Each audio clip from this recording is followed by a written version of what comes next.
And what does the Bible say about wisdom? Here's what it says. This is Proverbs chapter 3. For she is more profitable than silver and yields better returns than gold. For she is more precious than rubies. Nothing you desire can compare with her. What the discipline of archaeology has shown us, because we've now dug all over the Middle East through thousands of years of history, is they didn't have rubies in Israel in biblical times. They didn't exist. And so, wait a minute, what's this word here? That wisdom is more precious than rubies. And here's a place where, in many cases, the translators have carried on a tradition, i.e. translating this Hebrew word rubies, because when you translate it what it really is, you lose some of the impact. And this kind of thing puts the translators at a disadvantage. It's almost certain that the Hebrew word here translated rubies is coral.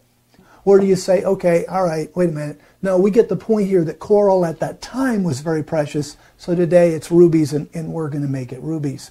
And this becomes really important when you start talking about women, like in Proverbs 31, where it says a wife of noble character who can find, she is worth far more than rubies.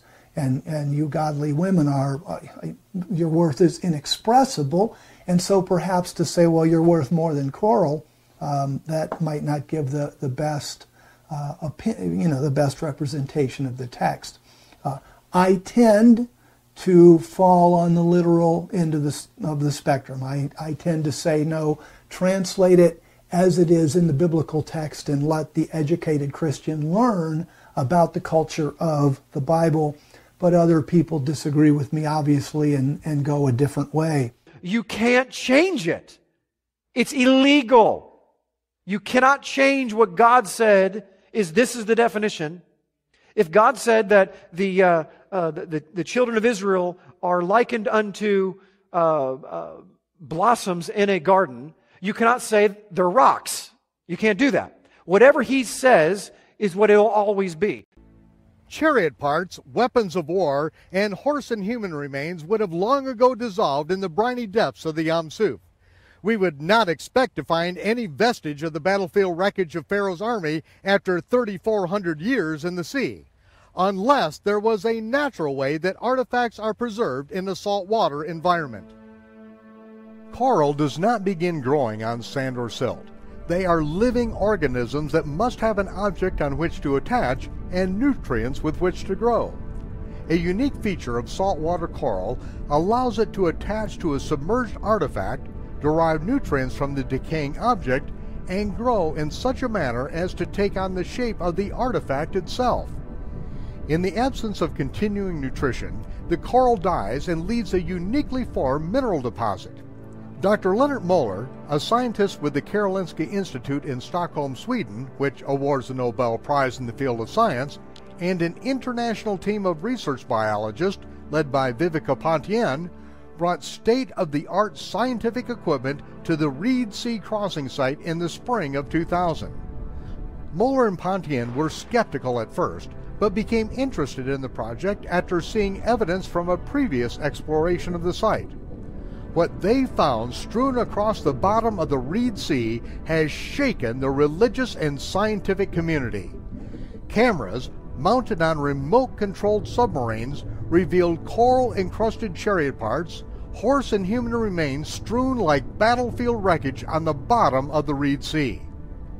90-degree angles rarely occur in nature, but here, on the underwater land bridge, a plethora of strange coral formations exhibit the features of chariot cabs, 1-meter diameter chariot wheels attached to broken axles, and hundreds of coral artifacts in which high levels of iron can still be detected by magnetometers.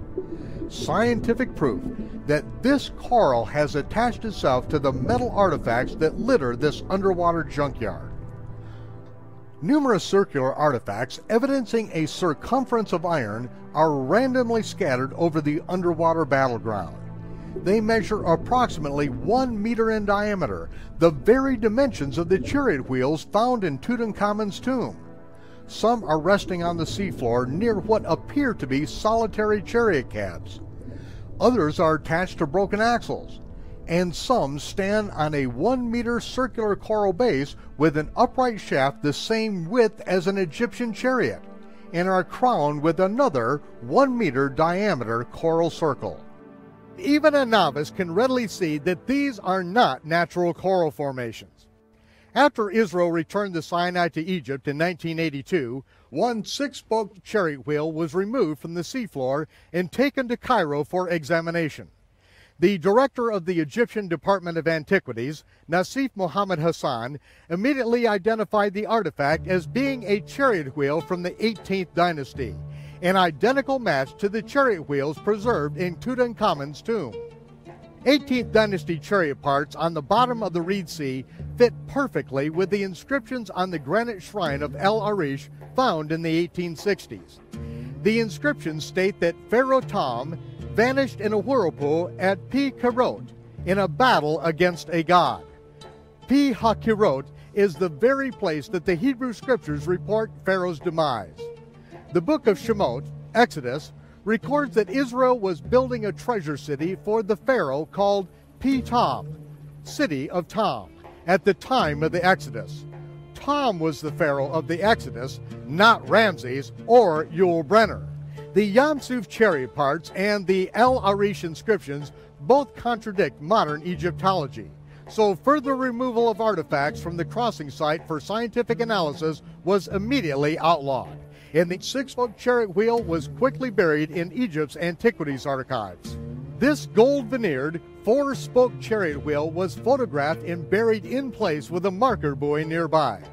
So as not to be lost to the Egyptians, it will remain submerged until the Sinai Peninsula is returned to Israel. The wood has completely decayed, but the metal hub is encrusted with coral. Because coral does not attach to gold or silver, this priceless specimen remains untarnished by time. Egyptian images consistently exhibit the pharaoh warring from his royal chariot equipped with gold 4-spoke chariot wheels, not even an aftermarket option on the standard war chariots of the day. Strong evidence that this is actually one of the 2 chariot wheels that Pharaoh Tom rode to his death. For many people, finding the genuine Reed Sea crossing site is bad news. Blissful ignorance has died, and you recognize that the Creator has revealed himself through his people and his prophets.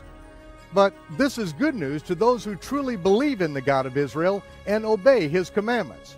Here on the bottom of the Yam Suf rests the evidence that the Creator has acted on behalf of his people in the past, proof that you can count on his promise that in the last days he will perform a miracle that will make the parting of the Reed Sea pale by comparison.